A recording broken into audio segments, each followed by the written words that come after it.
Assalamualaikum warahmatullahi wabarakatuh. Perkenalkan, nama saya Muhammad Syarif Bilontalo dari kelas 5B PGSD. Dalam video kali ini saya akan melanjutkan materi media dan sumber belajar materi ke-8 tentang lingkungan sebagai media pembelajaran di SD. Oke, langsung saja. Oke, kita mulai dengan definisi lingkungan. Nah, lingkungan sendiri merupakan kondisi fisik yang mencakup keadaan sumber daya alam seperti air, energi surya, mineral, serta flora dan fauna yang tumbuh di atas tanah maupun yang ada di dalam laut. Jadi definisi lingkungan itu secara umum, dia adalah segala sesuatu yang ada di sekitar manusia dan mempengaruhi perkembangan kehidupan manusia. Nah, lingkungan ini dia selalu berhubungan dengan faktor eksternal pada diri manusia. Hal ini dikarenakan lingkungan itu selalu diproses oleh panca indera, kemudian selalu diperoleh melalui panca indera, kemudian diproses oleh otak dari luar. Nah, lingkungan sendiri itu dia terdiri dari beberapa. Kalau misalnya secara umum dia ada tadi sumber daya alam, flora dan fauna, namun juga ada itu yang disebut sebagai lingkungan sosial, merupakan segala sesuatu yang ada di sekitar oleh seseorang yang berhubungan dengan kehidupan sosialnya atau hubungan sosialnya dengan orang lain. Kemudian ada lingkungan keluarga, merupakan hubungan atau segala sesuatu yang terjadi di dalam suatu keluarga. Kemudian ada lingkungan masyarakat, dia merupakan segala sesuatu yang terjadi yang ada di dalam ruang lingkup masyarakat. Nah, lingkungan sendiri dia memiliki berbagai macam sumber belajar. Sumber belajar yang ada di lingkungan itu tidak terbatas. Semua tergantung kepada seseorang itu untuk memanfaatkan sumber belajar yang ada di alam, yang ada di lingkungan. Oke, kemudian kita masuk ke pengertian media pembelajaran yang sudah dibahas berulang-ulang. Kata media ini berasal dari bahasa Latin yang dari bentuk jamak yaitu medium, yang secara harfiah adalah pengantar atau perantara. Nah, jadi kalau misalnya media pembelajaran itu dia merupakan perantara atau pengantar yang pengantar pesan dari seorang guru ke penerimanya yaitu siswa. Media juga diartikan sebagai sarana komunikasi untuk menyalurkan ilmu pengetahuan, untuk menyalurkan keterampilan, dan juga untuk menyalurkan pengalaman kepada siswa. Media pembelajaran digunakan oleh guru selama proses belajar mengajar atau selama proses pembelajaran. Hal ini media pembelajaran digunakan untuk memudahkan seorang guru dalam menyampaikan materi pembelajaran kepada siswanya. Dengan menggunakan media pembelajaran, maka siswa akan lebih mudah paham dan juga lebih tertarik kepada pembelajaran yang dilakukan pada hari itu. Selanjutnya kita masuk ke pengertian lingkungan sebagai media pembelajaran di SD. Nah, lingkungan yang berada di sekitar dapat dijadikan sumber belajar atau media belajar. Lingkungan yang meliputi masyarakat di sekitar, kemudian lingkungan fisik sekolah, bahan-bahan yang ada di sekolah, terus lingkungan alam di sekolah, juga peristiwa-peristiwa yang terjadi di masyarakat dan juga yang terjadi di sekitar sekolah tersebut. Media pembelajaran lingkungan adalah pemahaman terhadap gejala atau tingkah laku tertentu dari objek atau pengamatan ilmiah terhadap sesuatu yang ada di sekitar sebagai bahan pengajaran peserta didik sebelum dan sesudah menerima materi dari sekolah dengan membawa pengalaman dan penemuan dengan apa yang mereka temui di lingkungan sekitar. Nah, artinya di sini media pembelajaran lingkungan merupakan kegiatan pengamatan objek ataupun tingkah laku di sekitar siswa dilakukan oleh siswa. Melalui pemanfaatan lingkungan sebagai media pembelajaran, sebagai sumber belajar, kemungkinan besar pemanfaatan lingkungan itu dapat diaplikasikan secara langsung. Peserta didik akan menemui benda-benda secara langsung dan juga dapat berinteraksi langsung dengan lingkungan di sekitar.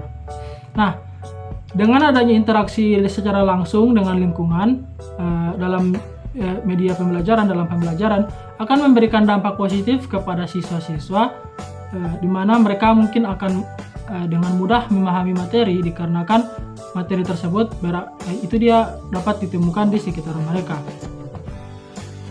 Juga misalnya peserta didik yang pasif atau yang selama ini hanya diam saja, dia bisa turun langsung dalam proses pembelajaran di lingkungan. Dengan memanfaatkan lingkungan sebagai media pembelajaran, banyak manfaat bagi peserta didik maupun guru itu sendiri. Peserta didik dapat lebih banyak pengetahuan yang sangat luas di lingkungan mereka dengan cara mengamati di sekitaran mereka. Kemudian tujuan dari membuat lingkungan sebagai media pembelajaran ini adalah untuk mengupayakan agar terjadinya proses interaksi antara sekolah, siswa dan gurunya dengan masyarakat di sekitar. Dengan interaksi yang baik antara sekolah dengan masyarakat sekitar, itu diinginkan agar nantinya peserta didik itu saat terjun langsung ke masyarakat, langsung ke lingkungannya, dia itu dapat berguna bagi masyarakatnya dan juga tidak merepotkan masyarakatnya, artinya tidak kaget lah ketika dia turun ke lapangan masyarakat. Selanjutnya kita masuk ke jenis lingkungan sebagai media pembelajaran di SD. Lingkungan sendiri dia dapat terbagi menjadi 3 jenis, ada lingkungan alam, lingkungan sosial, dan lingkungan buatan. Ketiga jenis lingkungan ini dapat dijadikan sebagai media belajar atau sebagai sumber belajar para peserta didik. Oke, akan saya jelaskan satu persatu dimulai dari lingkungan sosial. Lingkungan sosial sebagai sumber belajar berkenaan dengan interaksi manusia dengan kehidupan bermasyarakat seperti organisasi sosial, kemudian adat dan kebiasaan, agama, terus pendidikan, pemerintahan, dan sistem nilai. Nah, lingkungan sosial sebagai sumber belajar ini dia berguna untuk mengajarkan hal-hal kemanusiaan dan juga hal-hal adat kepada para siswa. Dalam praktek penggunaan lingkungan sosial sebagai media pembelajaran, lebih baiknya kita dimulai dari yang paling dekat seperti lingkungan keluarga, teman, lingkungan di sekolah, guru, kemudian masuk ke desa, kecamatan, kabupaten, dan seterusnya. Itu disesuaikan dengan kurikulum yang berlaku di sekolah tersebut. Melalui kegiatan belajar seperti ini, siswa dapat lebih aktif dan juga lebih produktif sebab ia akan mengerahkan usahanya untuk memperoleh informasi sebanyak-banyaknya dari sumber-sumber yang nyata dan juga sumber-sumber yang faktual. Nah, di samping itu, pemanfaatan lingkungan dapat dilakukan dengan cara lingkungan sosial dapat dilakukan dengan cara membawa lingkungan ke dalam kelas. Maksudnya di sini kita pemanfaatan lingkungan sosial sebagai sumber belajar, kita dapat membawa sumber informasi, misalnya pembicara seperti itu ke dalam kelas. Misalnya kita membawa pemangku adat ke dalam kelas untuk membicarakan tentang adat-adat di lingkungan sekitar. Kemudian misalnya kita membawa polisi ke dalam kelas untuk mensosialisasikan tentang kehidupan bermasyarakat, berlalu lintas, dan lain sebagainya. Selanjutnya kita masuk ke lingkungan alam. Nah, lingkungan alam adalah segala sesuatu yang terjadi secara alamiah, seperti keadaan geografis, iklim, suhu udara, cuaca, terus flora dan fauna, sumber daya alam seperti batu, air, api, tanah, dan lain sebagainya. Lingkungan alam dia biasanya cenderung bersifat tetap, sehingga siswa lebih mudah mempelajarinya. Siswa dapat mengamati perubahan-perubahan yang terjadi, termasuk proses dan sebagainya. Contohnya gejala-gejala alam yang dapat diamati seperti penggundulan hutan, kemudian ada tanah longsor, gempa bumi, ataupun keadaan-keadaan di sekitar, misalnya seperti musim hujan, kemudian musim kemarau, seperti itu. Kemudian lingkungan yang ketiga ada lingkungan buatan. Nah, lingkungan buatan ini tidak seperti lingkungan alam yang terjadi secara alamiah. Lingkungan buatan dia sengaja diciptakan oleh manusia, misalnya seperti bendungan, sistem irigasi, pembangkit listrik, kebun binatang, dan lain sebagainya. Siswa dapat mempelajari lingkungan buatan dari berbagai aspek, seperti prosesnya, pemanfaatannya, fungsinya, pemeliharaan, terus daya dukung, serta aspek lain yang berkenaan dengan pembangunan dan kepentingan manusia dan masyarakat pada umumnya. Lingkungan buatan dapat dikaitkan dengan kepentingan berbagai bidang studi yang diberikan di sekolah. Nah, ketiga lingkungan tersebut dapat digunakan sebagai media dan juga sumber belajar melalui rancangan yang dirancang oleh guru. Guru harus merancang sedemikian rupa agar nantinya proses pembelajaran dalam kelas tidak terganggu, namun juga dapat memanfaatkan media lingkungan sebagai sumber belajar atau media pembelajaran.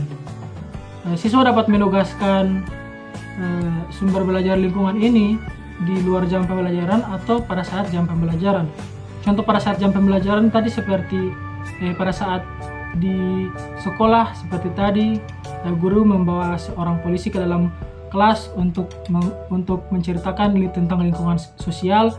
Kemudian kalau pemanfaatan di luar jam pembelajaran itu misalnya guru memberikan tugas kepada siswanya untuk mengamati lingkungannya di sekitarnya, misalnya seperti lingkungan keluarganya ataupun lingkungan alam di sekitarnya. Selanjutnya kita masuk kepada teknik penggunaan lingkungan sebagai media pembelajaran di SD. Nah, teknik penggunaan lingkungan sebagai media pembelajaran di SD itu terdiri dari dua. Ada yang pertama, membawa siswa dalam lingkungan atau masyarakat untuk keperluan pelajaran. Dan yang kedua, membawa sumber-sumber dari lingkungan atau masyarakat ke dalam kelas untuk kepentingan pelajaran. Oke, terakhir kita akan membahas kelebihan dan kelemahan penggunaan lingkungan sebagai media di SD, kelebihan atau kekurangannya. Yang pertama, kelebihannya itu kegiatan pembelajaran menjadi lebih menarik. Hal ini dikarenakan siswa itu berpartisipasi aktif dan juga turun langsung ke lingkungannya. Kemudian belajar akan lebih bermakna, bahan pembelajaran dapat dipelajari lebih kaya, karena bahan pembelajaran dapat dipelajari di lingkungan itu tidak terbatas. Itu tergantung kemampuan seseorang untuk memanfaatkannya. Kemudian kegiatan belajar lebih komprehensif dan lebih aktif, sumber belajar menjadi lebih kaya, dan siswa dapat memahami dan menghayati aspek-aspek kehidupan yang ada di lingkungannya. Dan untuk bagian kelemahan atau kekurangannya, pertama itu harus disiapkan secara matang. Ya, kalau untuk turun ke lingkungan itu guru harus mempersiapkan secara matang. Tentunya saja juga kalau misalnya untuk turun ke lingkungan itu perlu biaya dan juga keamanan siswa itu diutamakan. Kemudian belajar dengan lingkungan itu memerlukan waktu yang relatif lama. Nah, jika menggunakan lingkungan sebagai sumber belajar pada pembelajaran itu dia tidak akan cukup. Kemudian banyak guru yang masih berpandangan bahwa belajar hanya dilakukan dalam kelas. Nah, guru-guru ini biasanya berpikiran bahwa belajar itu hanya di dalam kelas, namun tanpa disadari bahwa di lingkungan sekitar kita ini juga terdapat banyak sumber belajar atau bahan-bahan pembelajaran. Sekian yang dapat saya sampaikan. Apabila ada kekurangan dan kesalahan mohon dimaafkan. Wabillahi taufiq wal hidayah. Wassalamualaikum warahmatullahi wabarakatuh.